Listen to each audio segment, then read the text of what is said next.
আজকে তৈরি করেছি উচ্ছে আর আলু দিয়ে মোরলা মাছের পাতলা ঝোল। এই গরমে খুব দারুণ একটা খাবার। প্রথমে আমি কড়াইতে সর্ষের তেল দিয়ে ভালো করে গরম করে মাছগুলো নুন হলুদ মাখিয়ে ভালো করে একটু কড়া করে ভেজে নেব।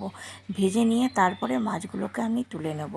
তারপরে আর একটু তেল দিয়ে তারপরে ওই তেলের মধ্যে দিয়ে দেবো হচ্ছে সামান্য একটু রাঁধুনি আর কালো জিরে সম্বাদ দিয়ে দেবো। আর দেবো হচ্ছে কয়েকটা কাঁচা লঙ্কা আর দেবো কিছুটা আদা বাটা দিয়ে ভালো করে একটু নাড়াচাড়া করব। করে নিয়ে তারপরে আমি উচ্ছেগুলো পাতলা করে কেটে রেখেছি। উচ্ছে এবং আলু আর টমেটো ভালো করে নুন আর হলুদ দিয়ে একটু ভেজে নেব।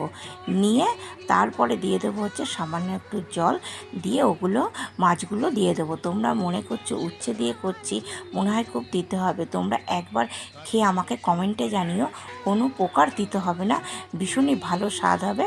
এবার ফুটে উঠলে আমি নামিয়ে নেব। তৈরি হয়ে গেল আমাদের উচ্ছের ঝোল।